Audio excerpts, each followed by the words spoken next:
الحمد لله رب العالمين.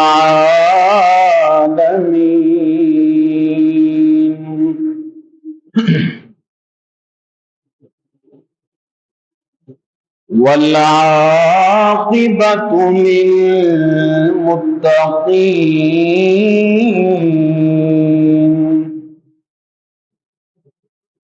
والصلاة والسلام على أشرف الأنبياء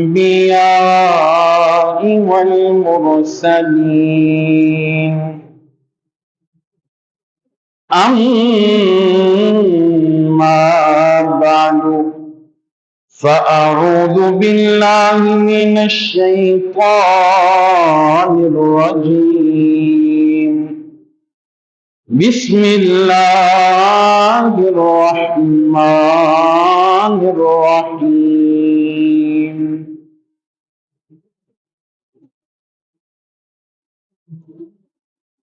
فراغ إلى آلهتهم فقال ألا تأكلون ما لكم لا تنطقون. آمنت بالله صدق الله العظيم، وبلغنا رسوله النبي الكريم الأمين.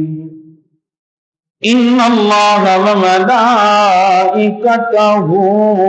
يصلون على النبي يا أيها الذين آمنوا صلوا عليه وسلموا تسليما.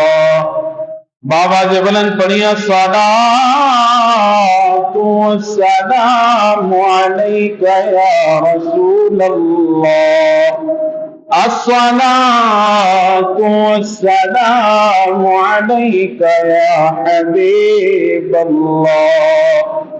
حضرت چلے معراج کو بلغ العلا بکمالہ، اندھیرا تھا اجلا ہوا کشف الدجا بجمالہ. خلق عظیم کا وہ پیکر بنا، حسنت جمیع خصالہ. اور خود خدا نے یہ کہا صلو علیہ وآلہ.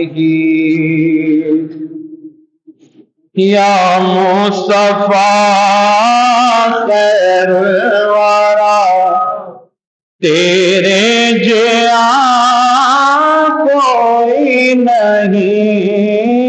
یا مصطفیٰ تیرے جیا نہیں، کنوں کا تیرے جیا، تیرے جیا، تیرے جیا سوہنا نبی لپا پیتا جو ہوئے کوئی. تیرے جیا سوہنا نبی لپا پیتا جو ہوئے کوئی. سانوں تے ہے انا پتا، سانوں تے ہے انا پتا. مل کر تیرے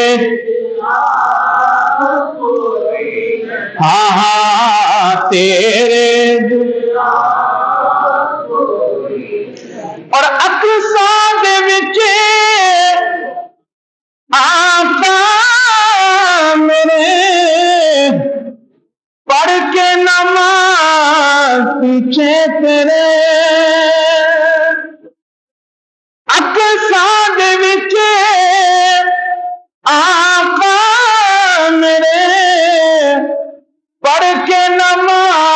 پیچھے کرے نبیاں نے بھی اے ہو کے آ نبیاں نے بھی اے ہو کے آ سونا تیرے ہاں تیرے یہ ہمارے پیارے نبی کی شان ہے گد ود کے پڑھیے تیرے اور گودی چلے کے سرکار نو سونے مٹھل من ٹھار نو گودی چلے کے سرکار نو سونے مٹھے من ٹھار نو آکھے حلیمہ سعدیہ آکھے حلیمہ سعدیہ تیرے ہاں تیرے جیا ہاں تیرے جیا اور من موڑیا نبی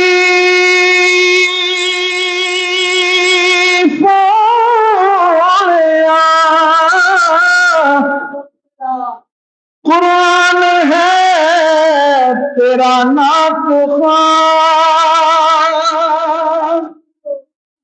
من موڑیا نبی سوڑیا قرآن ہے تیرا ناک خواہ عرب و عجم دیوالیا عرب و عجم دیوالیا تیرے ہاں تیرے اور رب نہیں کہا تیرا مردہ دل نہیں کبھی تیرا توڑدا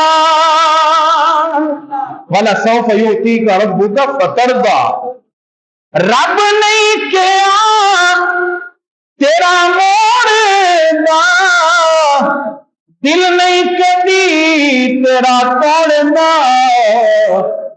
مندا خدا تیری رضا مندا خدا تیری رضا تیرے جیا ہاں تیرے جیا آخری شعر اور مقطع ہو میں فقیر یا بادشاہ بھاوے گدا نیازی جیا ہو میں فقیر یا بادشاہ بھاوے گدا نیازی جیا سب کھاندے نے صدقہ تیرا کوئی بھی ہے سب کھاندے نے صدقہ تیرا کیونکہ تیرے مل کر کہیے یا مصطفیٰ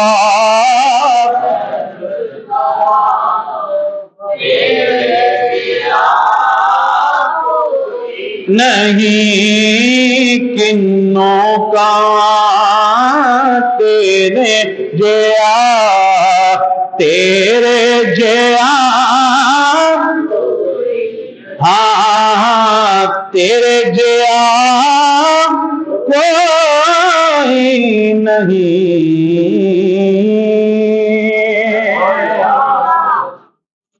اللہ پاک کی بے پایاں حمد و صلات سرور کائنات فخر موجودات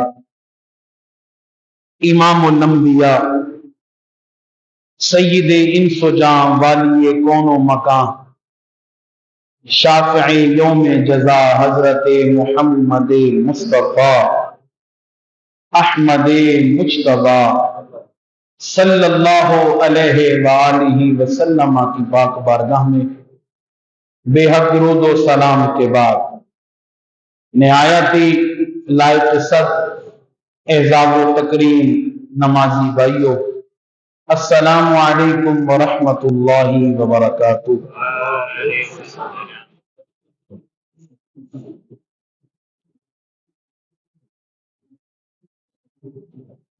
ماہ مبارک ماہ ذی الحجہ جس کا آج ہم پہلا جمعہ پڑھنے کی سعادت حاصل کر رہے ہیں،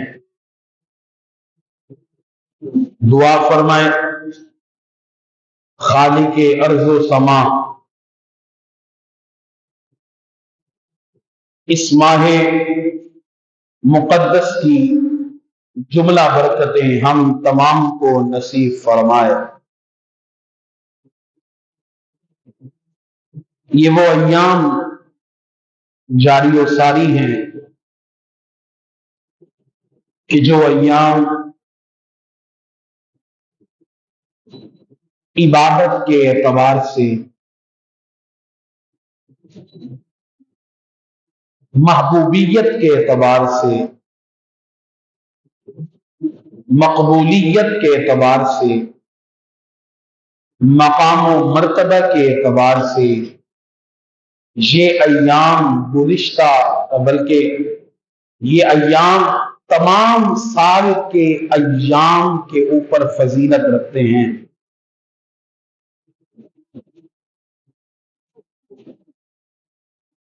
رسالت امام صلی اللہ علیہ وسلم کے غلاموں نے بارگاہ رحمت کونین دو عالم صلی اللہ علیہ وسلم میں عرض کی، یا رسول اللہ صلی اللہ علیہ وسلم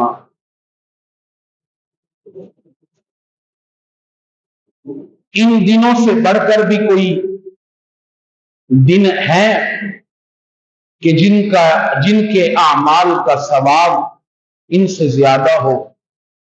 تو سرکار نے فرمایا نہیں صلی اللہ علیہ وسلم، یعنی یہ ایام ثواب کے اعتبار سے بہت بلند ہے، تو اس لیے ان ایام کا لمحہ لمحہ بڑا قیمتی ہے۔ 10 دن ہے، 10 دن سرکار دو عالم صلی اللہ علیہ وسلم کا فرمان علی شان سنیے اور ان ایام کی اہمیت کو اپنے دلوں میں جگہ دیجیے۔ ارشاد فرمایا، جس شخص نے ان 10 دنوں میں سے کسی ایک دن کا بھی روزہ رکھا، کسی ایک دن کا بھی روزہ رکھا، اللہ تبارک و تعالی اسے پورا سال روزہ رکھنے کا ثواب عطا فرمائے گا۔ صرف ایک دن کا روزہ وہ ایسے ہے جیسے پورے سال کا روزہ ہے۔ اور پھر عرفہ کا دن، سبحان اللہ، یہ ایام سارے بابرکت ہیں، تو اس لیے انہیں ضائع مت کیجیے، لمحہ لمحہ اللہ کی عبادت کیجیے۔ اور پھر حکم بھی ہے، سرکار دو عالم صلی اللہ علیہ وسلم فرماتے ہیں جب یہ ایام قیمتی ہیں تو ان دنوں کے اندر اللہ کا ذکر کرو، تحلیل یعنی لا الہ الا اللہ پڑھو، تلبیح یعنی لبیک اللہم لبیک پڑھو، تسبیح یعنی سبحان اللہ، تحمید یعنی الحمدللہ، تکبیر یعنی اللہ اکبر کی کثرت کرو۔ مطلب یہ ہوا کہ کوئی لمحہ ایسا نہ ہو، کوئی لحظہ ایسا نہ ہو کہ جس لحظے میں آپ کی زبان رب کے ذکر سے خالی ہو، بلکہ ہر لمحہ کبھی سبحان اللہ ہو، کبھی الحمدللہ ہو، کبھی اللہ اکبر ہو، اور پھر کبھی لبیک اللہم لبیک کی صدائیں ہو۔ ان ایام کو ضائع نہ کریں۔ سامعین ذی احتشام، یہ ایام دراصل ان کا جو تعلق ہے، ان کی جو وجہ ہے، ان کا جو سبب ہے، وہ اللہ تبارک و تعالیٰ کے برگزیدہ نبی حضرت ابراہیم خلیل اللہ علیہ السلام ہیں۔ یہ جو عشرہ ذی الحجہ کو فضیلتیں ملی، یہ حضرت ابراہیم خلیل اللہ کا صدقہ ہے۔ یہ جو ان دنوں کے اندر حجاج حج کرنے جا رہے ہیں، یہ بھی حضرت ابراہیم خلیل اللہ کا صدقہ ہے۔ حضرت ابراہیم علی نبینا وعلیہ الصلوۃ والسلام وہ برگزیدہ نبی ہیں جو اللہ کو بڑے پیارے ہیں۔ حضرت ابراہیم علیہ الصلوۃ والسلام یہ وہ پہلے نبی ہیں کہ جنہوں نے اللہ تبارک و تعالیٰ کے گھر یعنی کعبۃ اللہ کی تعمیر فرمائی۔ حضرت ابراہیم علیہ السلام اس دنیا کے وہ پہلے شخص ہیں کہ جنہوں نے ملاقات کے وقت سامنے والے کو اپنے سینے سے لگایا۔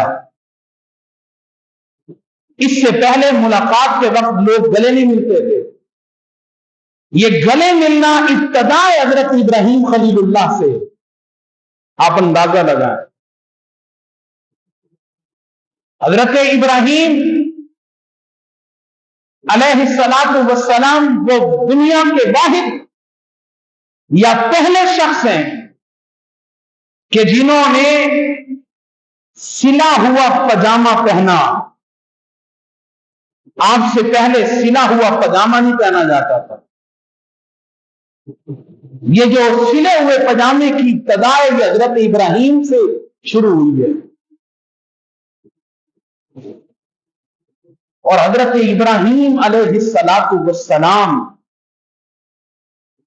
یہ وہ عظیم نبی ہیں کہ جس مقام پر، بلکہ یہ پہلے اور واحد نبی ہیں، یہی اعزاز صرف حضرت ابراہیم کو ہے، اس سے پہلے کسی کو حاصل نہیں، جس مقام پر کھڑے ہو کر بیت اللہ کی تعمیر فرمائی، اللہ تبارک و تعالیٰ نے اس مقام کو اپنی عبادت گاہ میں شامل فرما لیا۔ اور حضرت ابراہیم علیہ السلام آپ کو یہ اعزاز حاصل ہے، آپ کے بعد جتنے بھی انبیاء ہیں سب کے جد امجد حضرت ابراہیم ہیں، یعنی حضرت ابراہیم کے بعد جتنے بھی انبیاء ہیں ان میں سے اکثر کا تعلق جو ہے وہ حضرت ابراہیم سے ہے، اس لیے آپ کو جد الانبیاء بھی کہا جاتا ہے۔ اور جب آپ نے کعبۃ اللہ کی تعمیر مکمل کی تو اللہ تبارک و تعالیٰ نے آپ علیہ الصلوۃ والسلام کو حکم دیا، وَأَذِّن فِي النَّاسِ بِالْحَجِّ، اے ابراہیم لوگوں کو حج کے لیے بلاؤ، لوگوں کو حج کے لیے، یہاں سے حج کی ابتدا ہو رہی ہے۔ وَأَذِّن فِي النَّاسِ بِالْحَجِّ، اعلان کرو لوگوں میں، مولا کس کا؟ حج کا، حج کے لیے بلاؤ۔ اب حضرت ابراہیم علیہ السلام نے وہی کھڑے ندا دی، آئے عالم مکمل، یہ اعلان اللہ کی بارگاہ سے ہے۔ اللہ تبارک و تعالیٰ کا گھر کعبۃ اللہ تعمیر ہو چکا ہے، لہذا اس کے حج کے لیے آؤ، چاہے زمین ہو، چاہے آسمان ہو، چاہے چرند ہو، چاہے پرند ہو، چاہے انسان ہو، چاہے جنات ہو۔ حضرت ابراہیم علیہ السلام کی اس آذان کو، اس ندا کو، اس پکار کو سننے کے بعد کائنات کے ذرے ذرے نے کہا لبیک اللہم لبیک لبیک لا شریک لک لبیک ان الحمد والنعمت لک والملک لا شریک لک لبیک۔ یا اللہ، ہم حج کرنے کے لیے تیری بارگاہ میں حاضر ہیں۔ یہ یہاں سے حج کی ابتدا ہوئی۔ اس لیے جو حج کرنا ہے یہ دراصل حضرت ابراہیم کی سنت ہے، اور پھر ہمارے پیارے نبی صلی اللہ علیہ وسلم کی بھی سنت ہے۔ حضرت ابراہیم علیہ السلام آپ وہ واحد شخصیت ہیں کہ جنہیں یہ اعزاز حاصل ہے کہ اللہ تبارک و تعالی نے آپ سے پہلی قربانی لی۔ پہلی قربانی یعنی یہ جو قربانی کا سلسلہ ہے وہ حضرت ابراہیم سے شروع ہوا ہے۔ کس سے شروع ہوا؟ حضرت ابراہیم سے۔ آپ سے پہلے قربانی نہیں پیش کی جاتی تھی، آپ سے پہلے قربانی کا کوئی تصور نہیں ہے۔ حضرت ابراہیم علیہ السلام سے جو ہے وہ قربانی کا سلسلہ شروع ہوا ہے۔ اس لیے حضرت ابراہیم علیہ السلام جو ہے وہ یہ جو قربانی ہے وہ آپ علیہ السلام کی سنت ہے۔ اچھا، میں کچھ باتیں پہلے بھی ذکر کر چکا ہوں، ابھی کچھ وہ باتیں آپ کے سامنے ذکر کر رہا ہوں کہ جن کاموں کی ابتدا حضرت ابراہیم سے ہے، تاکہ آپ کو یہ علم حاصل ہو۔ جیسے اس دنیا کے اندر سب سے پہلے یہ جو بالوں کی سفیدی ہے وہ حضرت ابراہیم سے شروع ہوئی ہے۔ حضرت ابراہیم علیہ السلام سے پہلے کسی کے بال سفید نہیں ہوتے تھے، بال کسی کے بھی نہیں ہوتے تھے۔ حضرت ابراہیم سے جو ہے وہ ابتدا ہے۔ اسی طرح بالوں پر جو خضاب لگانا ہے، یعنی بالوں کو مہندی لگانا، رنگنا، اس کی ابتدا بھی حضرت ابراہیم علیہ السلام سے ہے۔ ظاہر ہے اس سے پہلے بال سفید نہیں ہوتے تھے۔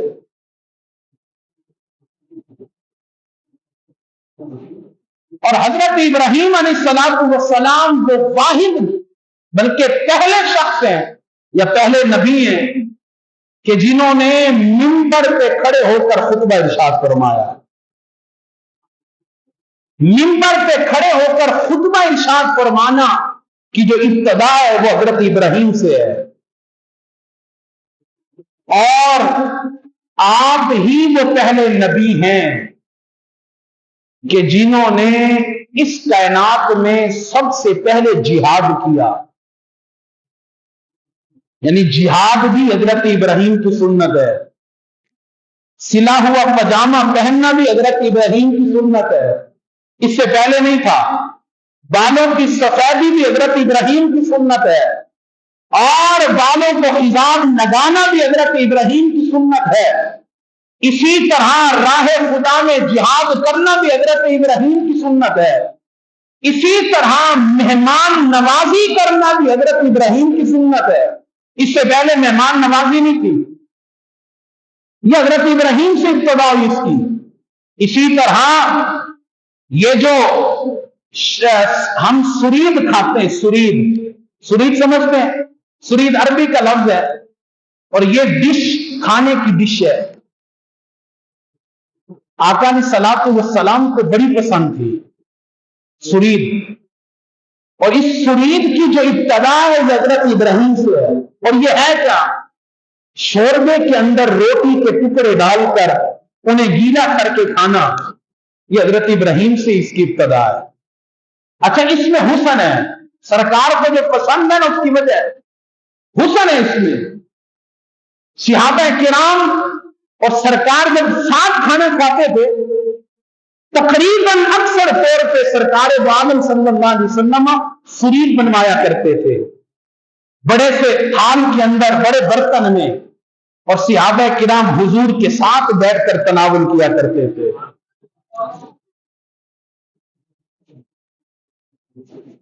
اور اچھا، اس میں حسن کیسا ہے آپ دیکھیے، یہیں سے تو یعنی یہ بھی دین کا ایک حصہ ہے، تعلیم ہے۔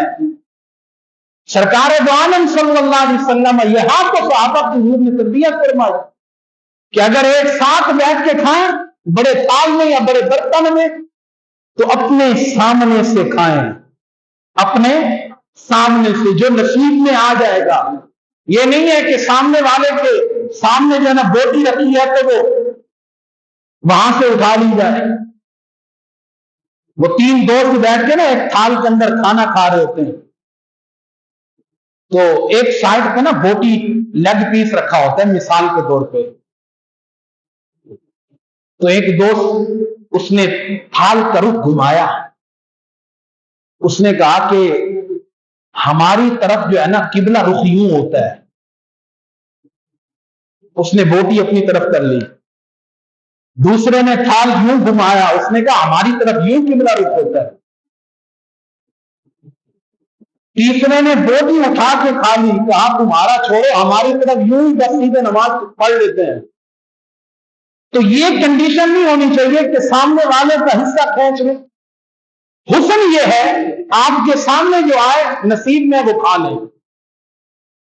اس لیے جو رب نے آپ کے حصے میں مقرر کر دیا، مقدر کر دیا، وہ مل کے رہنا ہے۔ بہرحال یہ جو سرید ہے اس کی جو ابتدا ہے وہ حضرت ابراہیم سے ہے۔ عزیزان محترم، حضرت ابراہیم علیہ الصلوۃ والسلام یہ وہ عظیم نبی ہیں کہ جن پر بڑے بڑے امتحان آئے، اور آپ نے ان امتحانوں پہ صبر و استقامت کا مظاہرہ فرمایا۔ حضرت ابراہیم علیہ الصلوۃ والسلام جتنا یہ اصول خدا ہے، رب سے جتنا قرب ہوگا اتنی ہی آزمائشیں ہوں گی، اتنی ہی آزمائشیں۔ حضرت ابراہیم علیہ الصلوۃ والسلام سرکار خود کہتے ہیں، سرکار فرماتے ہیں اللہ تبارک و تعالیٰ نے سب سے پیارا جو جنت کا محل بنایا ہے وہ میرے جد امجد حضرت ابراہیم کے لیے بنا رکھا ہے۔ حضرت ابراہیم کا اعزاز سنیے، میں نے ابھی آپ کو ان کے اعزاز بتایا نا کہ کیا کیا چیزیں ان سے شروع ہوئی۔ یہ تو دنیا تھی، قیامت کا دن ہوگا، یہ میرے سرکار کی حدیث ہے، مشکات المصابیح کے اندر یہ موجود ہے۔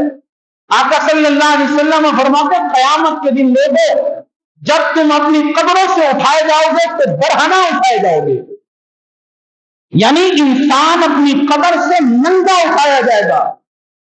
جیسے ہم دنیا میں آئے تھے ویسی دنیا سے، یہ اصول ہے، ننگا آتا ہے جاتا بھی بندہ ننگا ہے۔ سرکار فرماتے ہیں محشر میں سارے لوگ ننگے ہوں گے، لیکن خوف خدا اتنا ہوگا، اللہ کے قہر و غضب کا ڈر اتنا ہوگا، اللہ کا جلال ایسا ہوگا کہ بندے کو کسی اور کی فکر ہی نہیں ہوگی، بس بندہ بھاگ ہی رہا ہوگا میدان محشر کے لیے۔ لیکن سرکار دو عالم صلی اللہ علیہ وسلم ارشاد فرماتے ہیں قیامت کے دن اللہ تبارک و تعالی جس ذات کو، جس شخص کو، جس نبی کو سب سے پہلے لباس پہنائے گا وہ حضرت ابراہیم ہوں گے۔ آپ کا مقام دیکھیے، تو خود حضور فرماتے ہیں لوگوں ہر نبی کا انبیاء میں سے کوئی نہ کوئی دوست ہے، ہر نبی کا انبیاء میں سے کوئی نہ کوئی والی مددگار ہے۔ فرمایا میرے مددگار، میرا والی، میرے دوست میرے جد امجد حضرت ابراہیم ہیں۔ اور کون حضرت ابراہیم؟ وَلَقَدْ آتَيْنَا إِبْرَاهِيمَ رُشْدَهُ مِنْ قَبْلُ وَكُنَّا بِهِ عَالِمِينَ۔ حضرت ابراہیم علیہ السلام ہر طرف بتوں کی پوجا ہو رہی ہے، ہر طرف بتوں کے تراشنے والے، بتوں کی پوجا کرنے والے، بتوں کو ماننے والے موجود ہیں،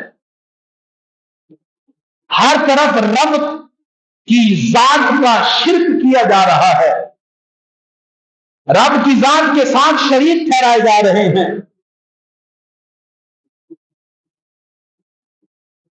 نمرود جیسا ظالم بادشاہ ہے کہ جس نے جگہ جگہ پر بت خانے بنائے ہوئے تھے، بت نصب کیے ہوئے تھے، اور اس نے ایسا نظام بنا رکھا تھا، اس نے اپنے محل کے باہر بھی بت رکھے ہوئے تھے، جس کا بھی اس کے محل سے گزر ہوتا اس پر لازم تھا کہ وہ ان بتوں کو سجدہ کرے، خوشی سے نہ خوشی سے۔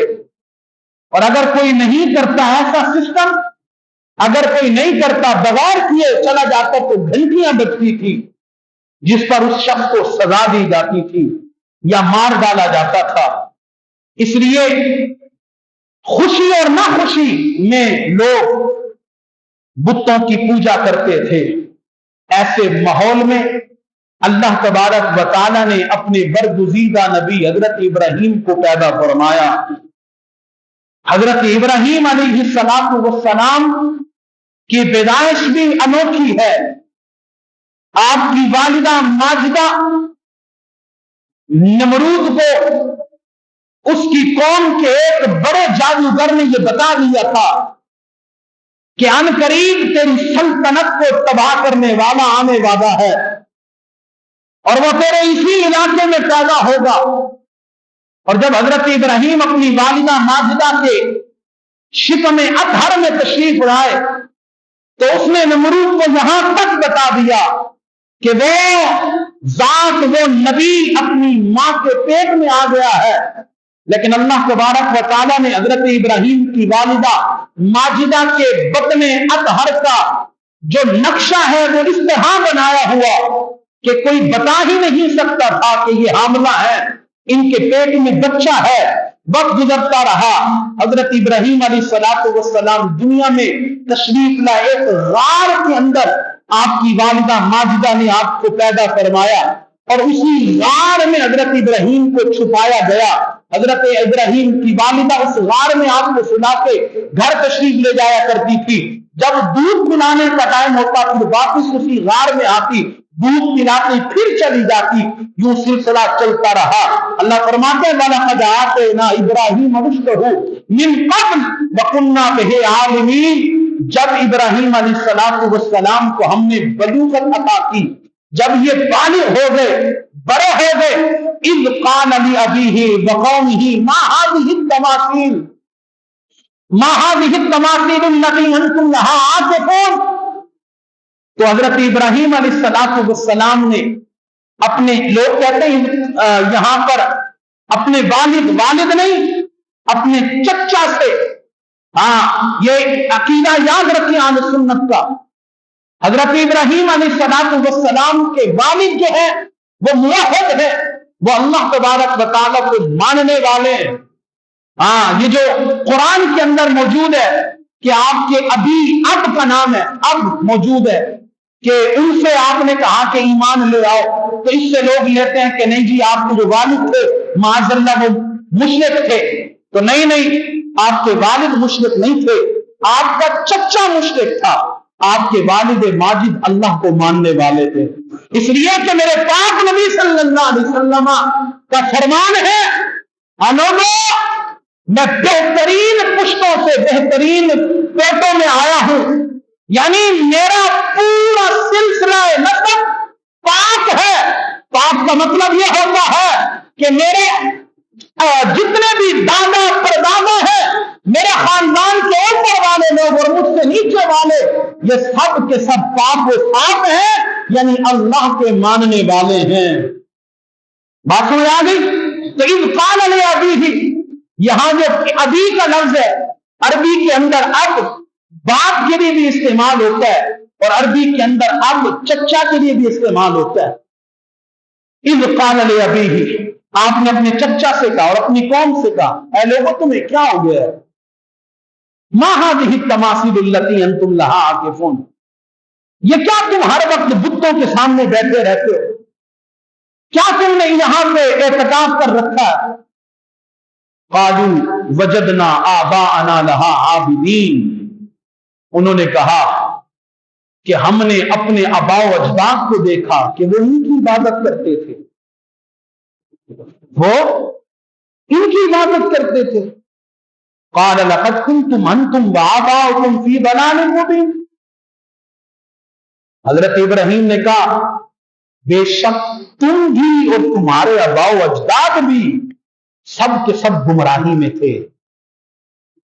تم اللہ کو چھوڑ کے بتوں کی پوجا کرتے ہو. قالوا وجئتنا، تو انہوں نے کہا کیا آپ ہمارے پاس کوئی انوکھی چیز لائے، کوئی نئی بات؟ آپ نے فرمایا کوئی نئی بات نہیں ہے، بلکہ حق اور سچ یہ ہے تمہاری عبادت کا لائق صرف اور صرف اللہ ہے. یہ بت جھوٹے ہیں، یہ بت آپ اندازہ لگائیں، ہر طرف بتوں کے پجاری موجود ہیں، ہر طرف بتوں کے پوجنے والے موجود ہیں، ہر طرف بتوں سے محبت کرنے والے موجود ہیں. تنے تنہا حضرت ابراہیم خلیل اللہ ڈٹ گئے کہ تم جن کی عبادت کرتے ہو یہ جھوٹے ہیں، سچا خدا اللہ ہے، تمہاری عبادت کا حقدار خالق و مالک ہے. ارے وہ ہے کہ جس نے آسمان و زمین کو پیدا فرمایا، وہ ہے کہ جس نے تمہیں پیدا فرمایا. تمہیں چاہیے کہ تم اس کی عبادت کرو، چاہیے کہ تم ان جھوٹوں بتوں کی عبادت کرو. حضرت ابراہیم علیہ الصلوۃ والسلام سمجھاتے رہے مگر انہیں سمجھ نہ آئی. یہ قوم سالانہ ایک تہوار مناتی تھی. اس دن ان کے ہاں میلہ ہوتا تھا، اس میلے کے اندر یہ لوگ جمع ہوتے تھے، مختلف کھیل کود ہوتا تھا. وہ تہوار آیا،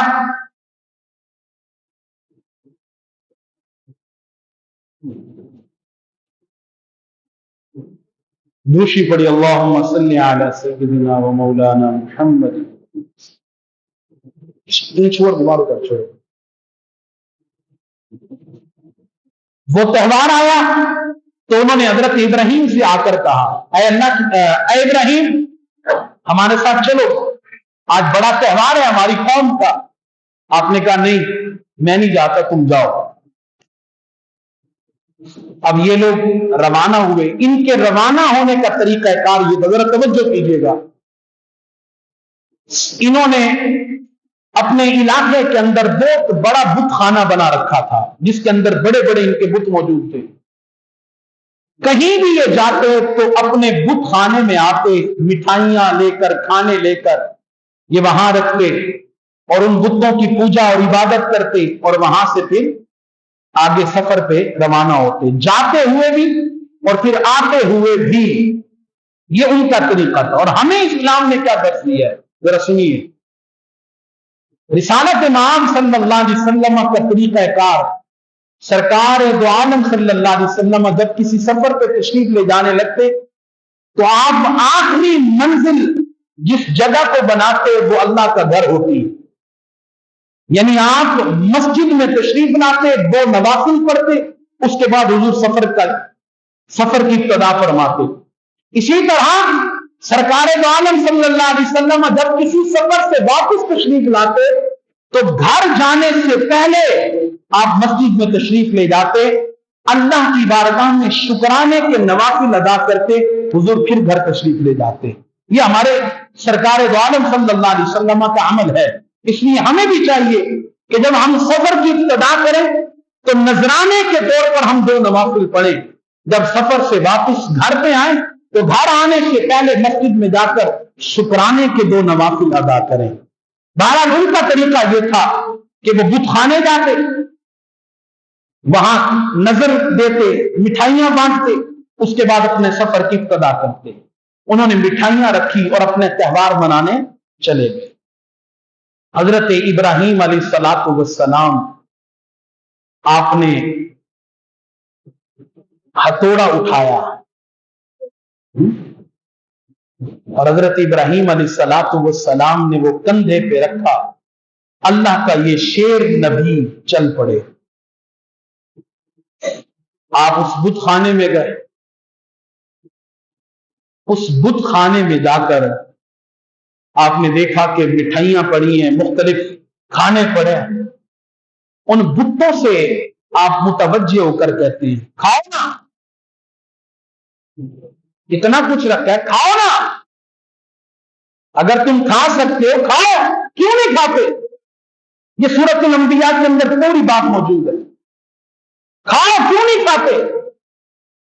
بلکہ سورۃ صافات کے اندر بھی موجود ہے، فراغ الی آلہتہم فقال الا تاکلون۔ جب حضرت ابراہیم علیہ السلام ان کے بت خانے میں تشریف لائے، فقال الا تاکلون، آپ نے کہا کیوں نہیں کھاتے، کھاؤ نا۔ جب انہوں نے کوئی جواب نہیں دیا، ظاہر ہے کوئی جواب نہیں دینا تھا، آپ نے کہا نہیں کھاتے، فراغ علیہم ضربا بالیمین، پھر آپ نے اپنے دائیں ہاتھ کے اندر وہ ہتھوڑا، وہ کلہاڑا کہہ لیں، آپ کے ہاتھ میں، اور آپ نے جو کان کسی کا توڑا، کسی کی ٹانگ توڑی، کسی کا کیا توڑا، تہس نہس کر دیا، تباہ کر دی، سب کو ختم۔ جو ان بتوں میں ایک بڑا بت تھا اسے چھوڑ دیا۔ آپ نے وہ کلاڑا اس بڑے بت کے کندھے پہ رکھ دیا اور خود حضرت وہاں سے تشریف لے گئے۔ اب جب یہ واپس آئے، چونکہ طریقہ کار کیا تھا، جاتے ہوئے بھی وہیں سے جانا اور آتے ہوئے بھی گھروں میں آنے سے پہلے اپنے بت خانے میں جاتے تھے۔ اور جب یہ اپنے بت خانے میں آئے، انہوں نے وہ سوچا ہی نہیں تھا جو آگے موجود ہے۔ جب آئے تو ان کے سارے بت نیچے زمین پہ گرے ہوئے ہیں، کچرا کچرا ہے، ذرہ ذرہ ہے، کسی کا کیا کٹا ہوا ہے، کسی کا کیا ٹوٹا ہوا ہے۔ اب یہ تیش میں آ گئے، غصے میں، یہ کس نے کیا ہے؟ ہمارے معبودوں کے ساتھ، بتوں کے ساتھ یہ کس نے کیا؟ تو ان لوگوں میں سے کچھ لوگوں نے کہا ایک شخص ہے کہ جو ہر وقت ہمارے بتوں کا برا بھلا کہتا ہے، اس کا نام ابراہیم ہے، ہو نہ ہو اسی کا یہ کام ہے۔ اب نمرود بادشاہ وقت ہے، محل دربار سج گیا بادشاہ کا، وزراء بھی موجود ہیں، امراء بھی موجود ہیں، عوام بھی ہے، لوگوں کا ہجوم ہے، فیصلہ ہونے جا رہا ہے، کا پکڑ کے لے آؤ ابراہیم کو، اور ان لوگوں کو بھی بلا کے لاؤ کہ جن کے سامنے یہ ہمارے بتوں کی برائیاں کرتے تھے، وہ میں ادبن کہہ رہا ہوں کرتے تھے۔ حضرت ابراہیم کو لایا گیا، کہا ابراہیم تم ہمارے بتوں کی برائیاں کرتے ہو، تم ہمارے بتوں سے نفرت کرتے ہو، یہ ہمارے بت ٹوٹے پھوٹے ہوئے ہیں، ان کو ریزہ ریزہ کر دیا ہے، تم نے کیا؟ آپ نے کیا کہا؟ اللہ کا نبی وہ ذرا بھی۔ اب آپ ذرا تصور اپنے ذہن میں بٹھائیں، ماحول دیکھیے، نمرود کا محل ہے۔ یہ نمرود وہ ہے کہ جس نے بتوں کی پوجا کو، بتوں کی عبادت کو سب سے زیادہ رائج کیا عتبہ،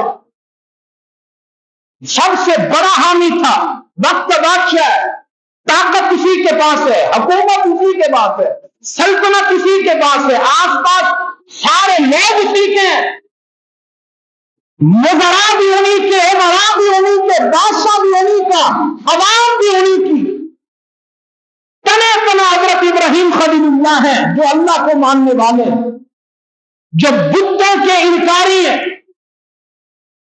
نمرود نے کہا کس نے کیا ہے یہ؟ اللہ کا نبی بولا، قرآن کے الفاظ کا حسن ایسا ہے کہ حضرت ابراہیم علیہ السلام جب بولے نا، آپ کے الفاظوں نے انہیں لاجواب کر دیا۔ آپ نے فرمایا قال بل فعلہ کبیرہم ھذا، اور تم مجھ سے کیا پوچھتے ہو سکتا ہے کہ ان کے بڑے نے یہ کیا ہو، ان کے تمہارے جو بت خانے میں جو بڑا بت ہے اس نے کیا ہوگا، کیونکہ قرینہ حالیہ یہ بتاتا ہے کہ اسی کے کندھے پہ وہ اسلحہ ہے، اسلحہ اسی کے پاس ہے، تو اس نے کیا ہوگا۔ اگر وہ نہیں مان رہا کہ اس نے یہ کچھ کیا ہے تو فاسألوہم، یہ جو ٹوٹے پھوٹے ہوئے ان سے پوچھو نا، تمہارے ساتھ یہ کس نے کیا ہے، ان سے پوچھو۔ ان کانوا ینطقون، پھر ایک اور وار کر دیا، اگر یہ بولتے ہیں، اگر یہ کچھ بتا سکتے ہیں پھر ان سے پوچھو کس نے کیا ہے۔ اب جب حضرت ابراہیم نے کہا کہ اس بڑے نے کیا ہوگا، اوزار اسلحہ اسی کے پاس ہے، دلائل یہی بتاتے ہیں کہ کرنے والا یہی ہے، اگر یہ نہیں مان رہا تو ان سے پوچھو جن کو ظلم ہوا ہے۔ اب وہ بے بس ہو گئے، بے فراجعوا علی انفسہم، اب وہ اپنے آپ میں سوچنے لگے، خود ان کا ضمیر، یہ ضمیر جو ہے نا، ضمیر اگر ضمیر زندہ ہو نا، ضمیر زندہ ہو تو یہ ضمیر گناہ پہ ملامت کرتا رہتا ہے۔ سرکار دو عالم صلی اللہ علیہ وسلم سے پوچھا گیا نا، یا رسول اللہ جب کسی مسئلے میں کوئی بات پوچھنی ہو اور بتانے والا کوئی نہ ہو تو کس سے پوچھے؟ تو فرمایا اپنے دل سے پوچھو، یہ تمہارے صدر سینے میں جو بیٹھا ہے یہ تمہارے لیے مفتی ہے، آپ کبھی بھی کوئی غلط کام کریں یہ نہیں کرنے دیتا، یہ ملامت کرتا ہے۔ وہ الگ بات ہے کہ گناہ کر کر کے یہ سیاہ ہو جائے، کالا ہو جائے، پھر یہ بھی ملامت کرنا چھوڑ دیتا ہے، اور یہ ایمان کا کمزور ترین درجہ ہے کہ دل ملامت کرنا چھوڑ دے، اور یہ ایمان کا اعلیٰ درجہ ہے، ادھر گناہ کرو یہ دل کانپنا شروع ہو جاتا ہے، دل ملامت کرتا ہے، اے بندہ خدا نہ کر۔ تو جب حضرت ابراہیم نے کہا نا کہ ان سے پوچھو اگر یہ کچھ بول سکتے ہیں، تو ان کا دل انہیں ملامت کرنے لگا، ہائے تم نے خود اپنی جانوں پہ ظلم کر لیا، یہ کیا بتائیں گے، یہ کیا۔ اب وہ جب لاجواب ہوئے نا، دل نے ملامت کی تو بے بس ہو گئے۔ انہوں نے کیا کہا، قالوا لقد علمت ما هؤلاء ينطقون، اے ابراہیم تو جانتا ہے یہ نہیں بول سکتے، تو جانتا ہے یہ نہیں بول سکتے۔ اب جب وہ بے بس ہوئے نا، اب اللہ کا نبی پھر وجد میں آئے، میدان دیکھیے، ماحول دیکھیے کیسا ہے، مگر جب حق پہ ہونا بندہ پھر للکار کیسی ہوتی ہے۔ فرمایا قال فتعبدون من دون اللہ ما لا ينفعكم شيئا ولا يضركم اف لكم ولما تعبدون من دون اللہ افلا تعقلون۔ او بے وقوفو، پھر تم ان کی عبادت کرتے جو نہ تمہیں کوئی فائدہ پہنچا سکتے ہیں نہ جو تمہیں نقصان پہنچا سکتے ہیں۔ اف لکم، افسوس ہے تم پر،